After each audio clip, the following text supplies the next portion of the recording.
C'est pas tant une période où il n'y a jamais eu autant de migrants, mais c'est en fait une période où il faut inverser le regard, où il n'y a jamais eu autant de dispositifs de contrôle. Et c'est les dispositifs de contrôle ou c'est les politiques restrictives qui créent aussi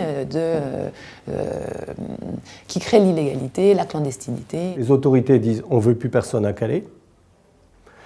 La réponse que nous, gouvernement, apportons aux exilés, c'est ce qu'ils appellent les centres d'accueil et d'études des situations administratives, CAES, qui en réalité ne sont ni plus ni moins que des centres de tri, où finalement on dit aux gens viens dans ces centres et ça te permettra de ne plus être à la rue et d'envisager un avenir. Mais dans ces centres, on met en œuvre le renvoi, et notamment le renvoi Dublin. La très grande majorité des gens qu'on rencontre ici, ils sont passés par l'Italie, par exemple. Ils ont eu des empreintes de prise de force en Italie. Et aujourd'hui, quand bien même ils accepteraient de renoncer à la Grande-Bretagne et de demander l'asile en France, on leur dit « bah non, mon petit gars, tu as tes empreintes de prise en Italie ».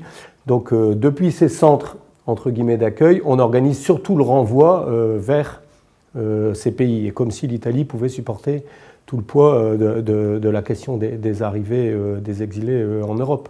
Ce règlement Dublin, c'est une machine à fabriquer de la souffrance, des gens perdus et des SDF internationaux. Et on a des autorités qui aujourd'hui le mettent en œuvre, là où avant il y avait des opportunités, un peu de contournement et de permettre aux gens d'accéder quand même au droit d'asile en France, eh bien on ferme les portes. On est vraiment dans une espèce de tragédie absurde, on marche sur la tête. Nous avons des politiques sécuritaires qui nous demandent des fois de jouer sur la réduction des flux migratoires et en même temps les migrants qui sont sur le terrain, lorsqu'ils font des transferts ou de l'investissement vers leur pays d'origine, ces fonds-là représentent un peu plus que l'aide publique au développement. Donc lorsque ça se fait sur un territoire européen, disons français, belge ou quoi que ce soit, c'est valorisé comme quoi c'est la diaspora africaine de France qui repart pour faire le développement parce que c'est positif.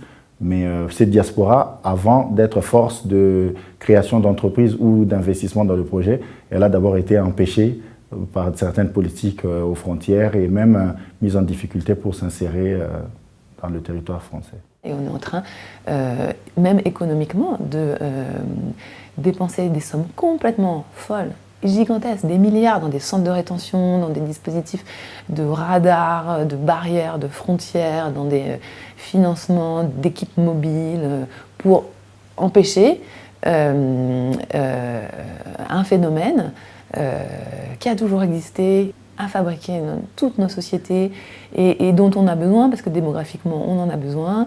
Et aujourd'hui, on est dans une espèce de moment où on a surreprésenté ce phénomène.